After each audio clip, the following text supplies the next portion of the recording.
I never thought I'd be the guy posting about something like this, but here I am. My name's Mike, and I've been married to Lisa for about 5 years now. We met when I was in college, just a typical relationship. Good times, bad times, but always solid. I thought I knew her pretty well. She seemed kind of bitchy at times, but that was just Lisa, sharp-tongued, a little narcissistic, but she loved me, or so I thought. Things started to feel different about 6 months ago.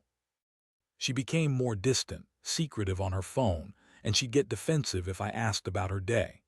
At first, I chalked it up to work stress, or maybe her being moody because she's always had a little edge to her. But then I started noticing little things, late-night texts, her phone disappearing into her purse more often, and her brushing off my questions with those fake, dismissive smiles. I didn't want to jump to conclusions, but the nagging suspicion kept growing. The real wake-up came when I found her phone one evening. I'd left it on the kitchen counter while I went to grab a drink, and when I came back, I saw a message notification on her screen. It was from someone named Jake, and the message was flirtatious, something about wanting to see her again, how she looked so sexy in her photos. My stomach dropped. I froze. I knew I shouldn't have snooped, but I couldn't help it. I read the messages, flirty, suggestive, clearly more than just fake friendly. She was cheating on me, and she didn't even bother to hide it. I was furious, but mostly hurt. That feeling of betrayal hit me like a punch to the gut. I wanted to scream, to yell at her, to ask how she could do this. But I knew I had to hold back. I didn't want her to see how much she'd broken me. Instead, I took a deep breath, tried to keep my cool, and decided that I needed to find out exactly what was going on before making any moves. My mind was racing. Who was Jake? How long had this been going on? And more importantly, what the hell was I going to do about it? The next morning, I woke up feeling like I'd been hit by a truck. My mind kept going back to those messages, replaying them over and over. I couldn't believe Lisa, my wife, had been sneaking around behind my back with some guy named Jake. It was one thing to suspect, but to actually find proof. That was a whole different level of betrayal. I knew I had to confront her, but I didn't want to do it rashly. I needed a plan. I started digging a little deeper. I remembered she had that appointment with the immigration lawyer last week, something about her citizenship process. She'd been acting weird about it lately, always nervous, shifting her phone away whenever I tried to see her messages. I remembered that her paralegal had mentioned some odd conversations between Lisa and the lawyer Mark. I made a mental note to ask her about it, but I knew that wasn't enough. I needed concrete evidence. So, I installed a simple app on her phone, something that would let me see her messages without her knowing. It felt dirty, but I was desperate. I didn't want to be blindsided again. Over the next few days, I kept an eye on her, watching her interactions, listening to her excuses when she was on the phone. But what really set me over the edge was the day I caught her sneaking her phone into her purse at a restaurant. She thought I wasn't paying attention, but I saw her slip something out of her bag and hide it. I followed her when she left, pretending to go to the bathroom, and I saw her meet with someone in a nearby parking lot. It was Jake again. They hugged, kissed briefly, and that's when I saw her whisper something in his ear. I couldn't hear exactly what she said, but her lips moved in that way that told me she was lying to my face. That was the moment I knew I couldn't ignore it anymore. This wasn't just some flirtation. This was full-blown cheating, and I had to confront her.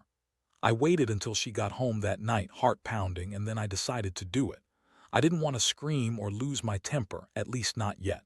I sat her down, looked her straight in the eyes, and said, "Lisa, I know what you've been doing.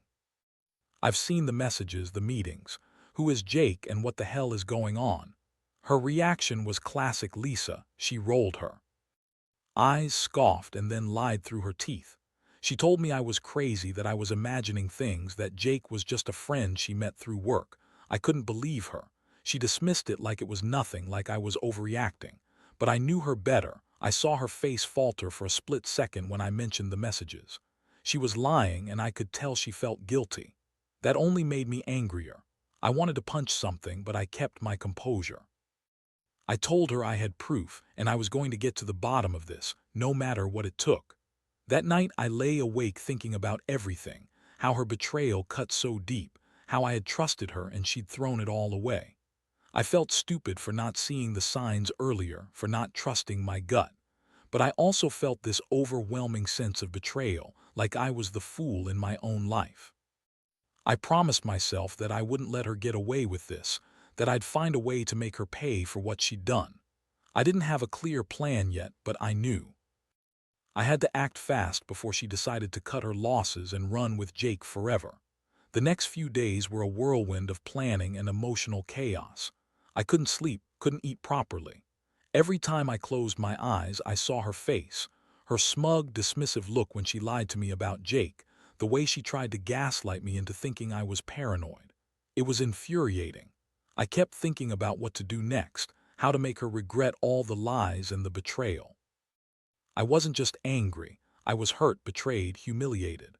One night, I decided I needed to get some hard proof that would leave no room for her to deny anything. I remembered the conversations I'd seen on her phone, the flirtatious texts, the secret meetings. I knew she was lying about everything, so I needed a way to catch her red-handed. So I set up a little trap. I told her I was going out with some friends, but I stayed home, hiding in the living room with my phone. I kept it on record mode, ready to capture whatever might happen. What happened next was shocking. Around 10 p.m. she slipped out of the house in her usual "I'm just going to the store" excuse. I followed her from a distance, pretending to be on my phone.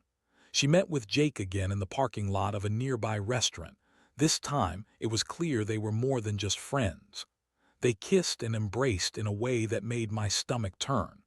I wanted to yell, to run over and confront them, but I stayed back, recording everything on my phone. The worst part was when I saw her whisper something in Jake's ear, like she was giving him instructions or reminding him of their next move. My blood boiled. I knew then that she was actively lying to my face, that her excuses about her friendship were complete bullshit. I felt like I was in some bad movie, but this was real.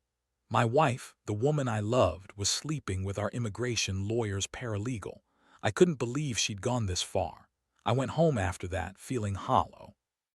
I listened to the recordings I made, hearing her laugh with him, hearing her say things I never thought I'd hear her say about another man. I was filled with a mix of rage and despair. I didn't know what to do, whether to scream at her, leave her, or just sit in silence and let her own lies tear her apart. But I knew one thing. I had enough evidence now, and I was prepared to confront her again, face to face, with all the proof I needed. I felt like I was losing my mind, but I also felt strong, because I finally knew the truth. The confrontation I planned for that weekend. I knew I couldn't keep avoiding it. I had the recordings, the messages, everything I needed to make her face what she'd been hiding. I waited until she got home from her errand, and I was sitting on the couch, her phone and my laptop open in front of me.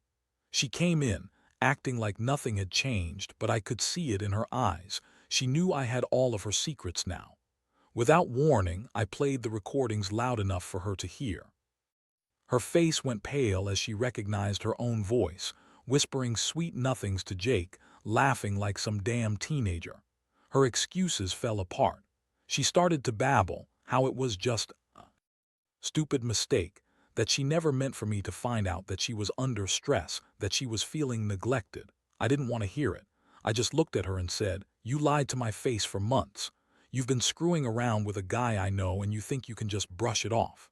She started crying, bitching about how she was just lonely, how I wasn't paying enough attention, how I didn't understand her. But all I could think about was the fact that she cheated. She betrayed our vows, our life, everything we built. I felt like I was drowning in a mix of anger and heartbreak. I told her she needed to leave, that I wanted her out of my house, out of my life, if she wasn't willing to be honest with me. She screamed, called me jealous, said I was overreacting, that I was crazy. But the truth was staring us both in the face. As she packed her bags that night, I sat there trying to process what this all meant. I felt numb, almost like I was outside my own body. All the trust I'd ever had in her was shattered. I kept replaying everything, from the first signs of her pulling away to the night I caught her in the parking lot. The pain was overwhelming. I thought about all the plans we'd made, all the future I'd envisioned, now destroyed in a matter of months. It was pure devastation.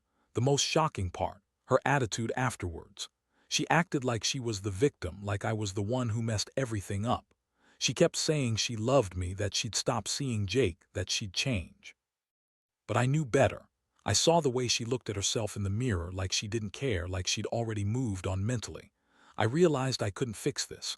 I couldn't save what was already broken beyond repair. That night I made up my mind. She was gone for good, and I was done playing his fool. I just wanted her out of my life. The betrayal had cut too deep, and I knew I'd never be able to trust her again. After she moved out, I felt like I was walking around in a fog. The house was dead silent, and I kept hearing her voice. In my head, every lie, every excuse. It was like she had taken a part of me with her. I spent days just staring at the walls, trying to make sense of everything. It was a brutal hit to my confidence, to my sense of trust, and honestly, I felt stupid for ever trusting her at all. But as the days went on, something shifted inside me. I realized I couldn't let her control my life anymore. I was angry, more than angry. I was furious. She had betrayed me so badly, and I wasn't going to let her get away with it without consequences. I decided I needed to take control, to make her see what she threw away. That's when I started planning my revenge. Not in some petty way, but something calculated, something to make her regret what she lost.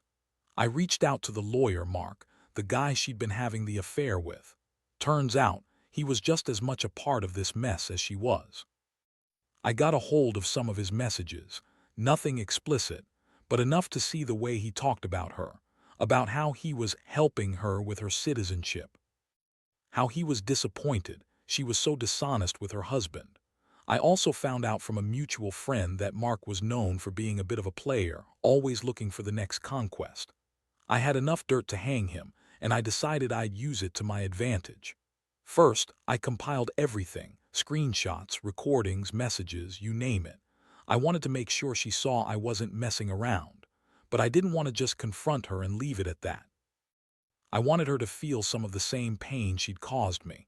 I wanted her to understand what it felt like to be betrayed so thoroughly. That's when I started to orchestrate my plan. I reached out to Mark anonymously, pretending to be a potential client looking for legal advice. I played dumb, asked questions about his work, his reputation, and subtly inserted myself into his world. I wanted to make him realize I knew everything. Meanwhile, I also contacted the immigration authorities, providing some of the evidence I'd gathered, proof of her lying during her citizenship interview, her secret meetings, her affair. I wanted the truth to surface, but I also wanted her to see that I was serious about ending it all, about making her pay for her lies. The whole process was a roller coaster. I felt guilt, anger, relief, and a strange sense of power all at once. I knew I had become the man who finally took control after being blindsided, humiliated, and broken. I wasn't going to be the victim anymore. I was going to make sure she paid the price for what she did. I kept reminding myself that going down this path was about reclaiming my dignity, about ending this nightmare on my terms. And honestly, it felt like the first step toward healing, even if the road ahead was still long. The day everything came crashing down was one I'll never forget. The authorities showed up at her new apartment, armed with the evidence I'd provided. Mark, the lawyer she'd been cheating with, got a call from his office. Somebody had flagged his suspicious activity, and they were investigating his role in her citizenship process. It wasn't long before he was contacted by immigration, and his office was under review. All the lies, the secret meetings, the fake documents, they were exposed in a way that left her no room to deny anything. When she saw the police at her door, she was visibly trembling. Her bitchy, confident attitude had evaporated in an instant. She tried to spin it, to deny everything, but the evidence was irrefutable. The texts, the recordings, the witness statements, all of it painted a damning picture. Watching her fall apart was oddly satisfying, but mostly it was heartbreaking. Deep down, I knew I'd never get the woman I loved back, but I also knew I had to put an end to this nightmare. I stood there that day, feeling a strange mixture of relief and emptiness. The woman I married, the woman I trusted, was gone, replaced by someone I didn't recognize. I knew she'd face legal consequences for her actions, potentially losing her chance at citizenship, and I was prepared for that. I had no desire for revenge anymore. What I wanted was closure. I realized that my pain was finally starting to ease and I could breathe again, free from the suffocating betrayal. In the weeks that followed, I focused on myself. I went to therapy, started rebuilding my confidence, and slowly I let go of the anger that had consumed me. I learned that betrayal cuts deep, but it also teaches resilience. I learned not to trust blindly, and most importantly, I learned that even in the worst moments, you can find a way to move forward. I don't hate her, I just feel sorry for her for how she threw away a good life for fleeting pleasures. Looking back, I wish I could say I'm completely healed, but I'm not. I carry the scars of her betrayal, but I also carry a newfound strength. My advice to anyone reading this: be cautious. Trust is fragile and people will surprise you, sometimes in the worst ways, but never lose yourself in the process. If you're betrayed, take control. Confront it head on, gather your truth, and don't be afraid to walk away if that's what you need. Because in the end, your peace and dignity are worth more than any false illusion of love or loyalty.